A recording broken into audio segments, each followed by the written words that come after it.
I'd like to take this opportunity to reflect on why we're here today having a debate about whether to repeal our clean energy laws.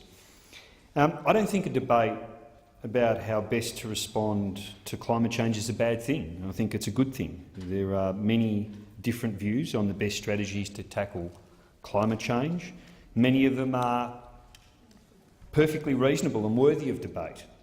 The merits of a fixed tax versus a floating price, the degree to which overseas emissions should be allowed, the role of direct industry subsidies, the role of a renewable energy target, complementary financing mechanisms. They're all important policy questions and we should debate them. But that's not why we're here.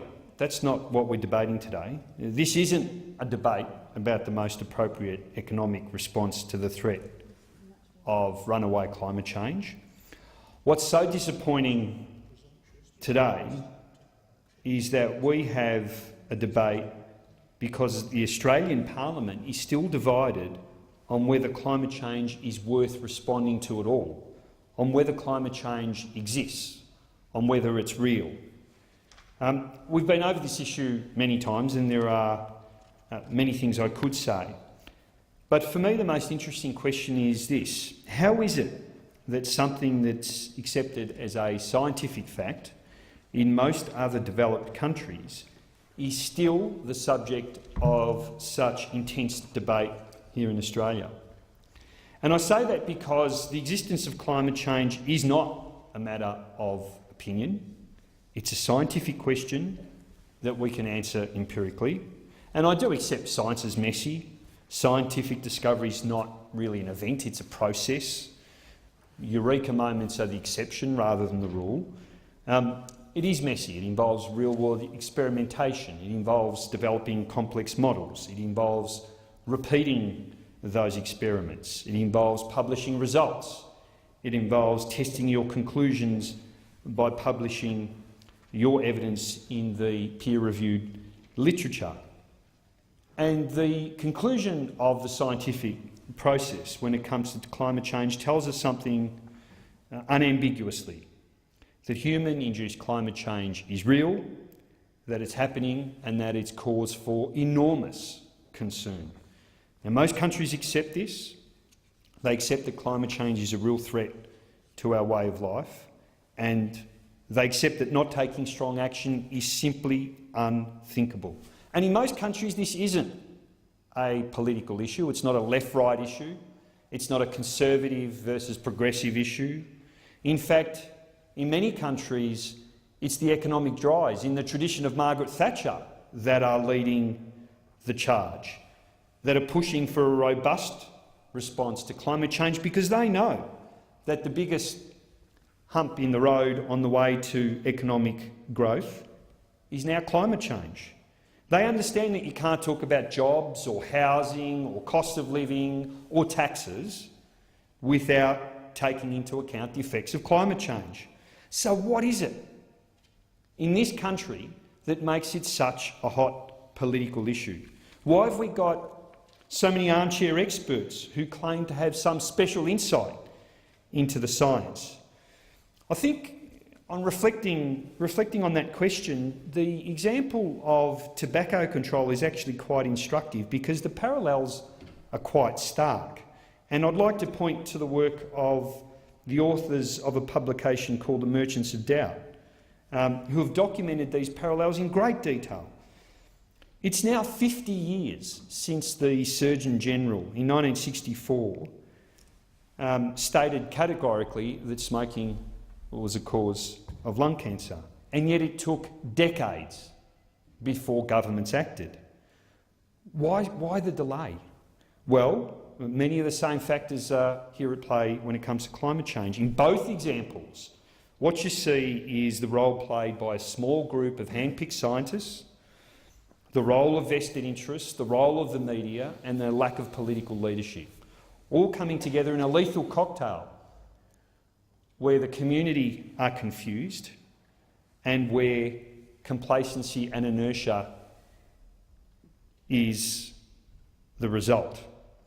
In the smoking example, we had the tobacco industry handpick and pay a small group of sympathetic scientists who believe that the attempt to establish a link between tobacco and lung cancer was part of some grand conspiracy to control people's lives and to restrict their freedoms. No different to the way people with environmental concerns are seen today. We saw tobacco industry executives cultivate relationships with key journalists. They targeted journalists they knew were sympathetic, and they appealed to this notion of journalistic balance as though there were two valid sides to this debate. Here, when it comes to climate change, we've got people like our own Bob Carter, who's an advisor to the IPA. He's paid a monthly fee by their American counterpart, the Heartland Institute, as I quote, part of a program to pay high-profile individuals who regularly and publicly counter the alarmist message. And let's not forget we've got Maurice Newman joining the tinfoil hat brigade, part of this government's chief business advisor. When it comes to the media, of course, it's hard to go past News Limited's reporting of climate change. But it's not just the Murdoch press that should be singled out. We've got a number of outlets, including our own ABC, who have bought into the idea that balanced reporting means giving equal time to opposing arguments, even when one argument has no basis in fact, when one argument has been comprehensively discredited. Now, I've always believed that good journalism isn't about subscribing to some misplaced idea about balance, it's about getting to the truth. And I do want to say something about the creeping censorship that's emerged in this debate. For example, the howls of outrage when someone has the temerity to link extreme weather events with climate change. Soon after the typhoon in the Philippines, for example, I made a simple observation, very factual, that extreme weather is the face of climate change. My colleague Adam Band made a similar point when discussing the unseasonal bushfires in New South Wales in October last year.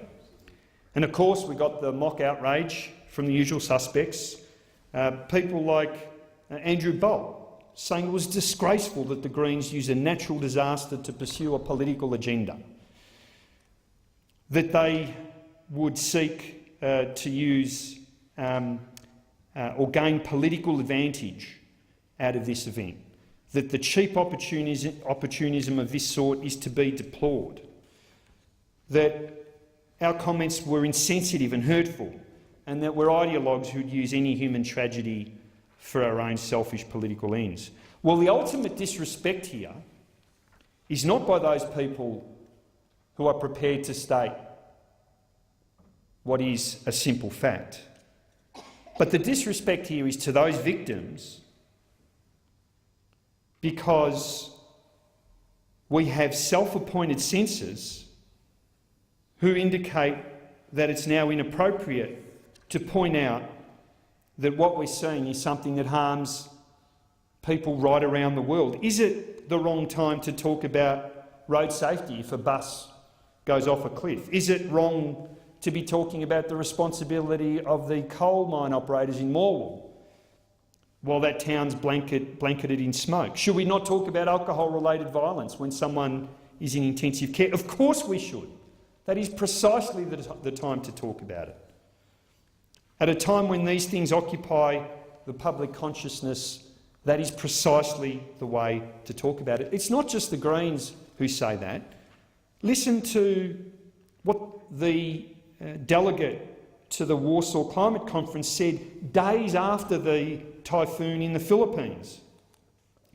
To anyone who continues to deny the reality that is climate change, he says, I dare them to get off their ivory towers and away from the comfort of their armchairs, go to the islands of the Pacific, the islands of the Caribbean, the islands of the Indian Ocean, and see the impacts of rising sea levels, to the mountainous regions of the Himalayas and the Andes to see communities confronting glacial floods, to the Arctic where communities grapple with the fast dwindling of polar ice caps. And he goes on. Likewise, to those people living in rural communities who are affected by bushfires. People in my community, I live in an area that is and has been affected by bushfires. People in my community expressed their gratitude for daring to say that climate change was a factor in bushfires. Now, it's easy to blame the media, it's easy to focus on vested interests, but what we can't ignore here, of course, is the complete lack of political leadership that we've seen.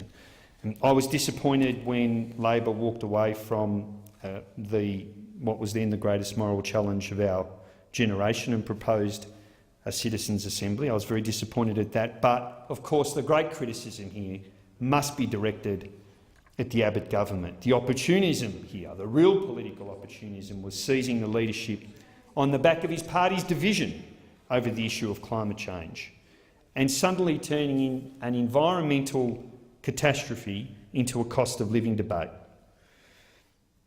What we needed during the last parliament was someone from either side of politics to talk about the reality of climate change in terms of what it really is, a looming environmental catastrophe, one of the great health challenges of the coming generation, the impact it will have on our neighbours, and what it will mean in terms of rising oceans and creating a new class of climate refugees. That's the sort of debate that was missing, because we had two parties falling over each other to tell Australians just how tough they have it and that this was simply a cost of living issue. Now, I could say that much of the actions of the various players in this, that is the media, the hand-picked science, the business advisors, and in fact some of the politicians, are motivated by greed or malice. I think in some cases that might be true, but in most part, I think something more powerful is at play when it comes to the climate change debate. What most of the opponents to action on climate change are united in is that they live in denial, and I've spoken about denial before.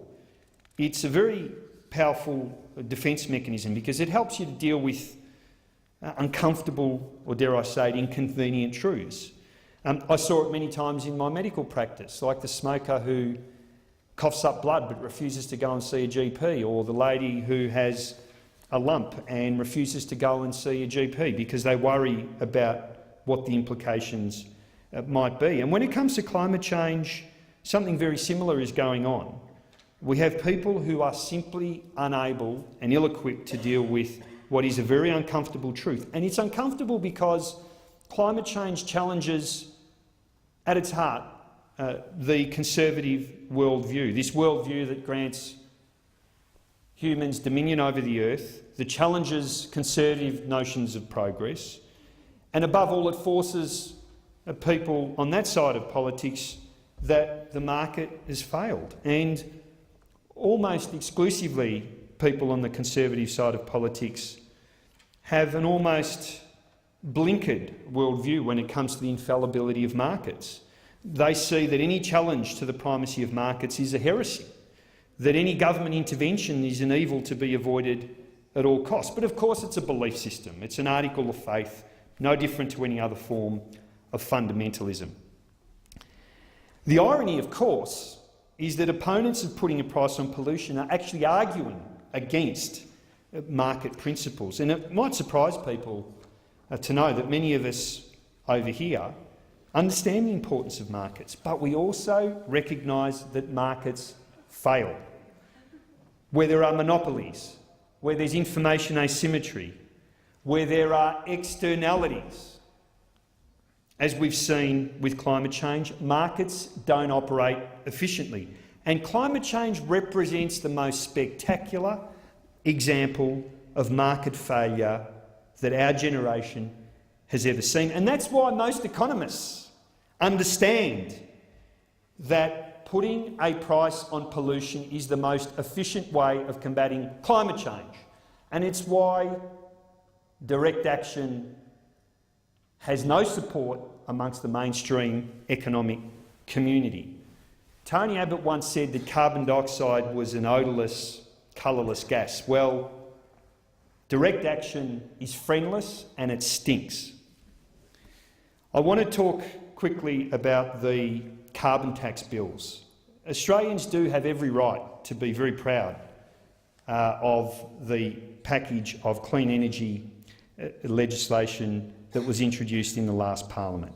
The clean energy industry was bolstered by the Clean Energy Finance Corporation, of course also the Renewable Energy Target, which is in the coalition site, and combined with ETS and the establishment of the Climate Authority, it was one of the great achievements of the last parliament.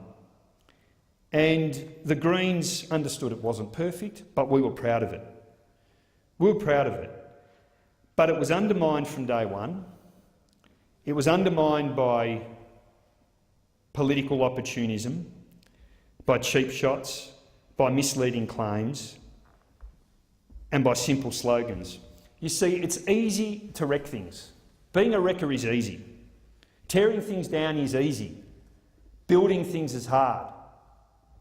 And what we've got now is a government made up of wreckers who want to tear things down, who want to tear down action on climate change, who want to tear down Medicare, who want to tear down our public education system. Tearing things down is easy. Creating things, building things, nation building, that's hard. And that's where this government is failing. You see, this isn't a debate about electricity bills.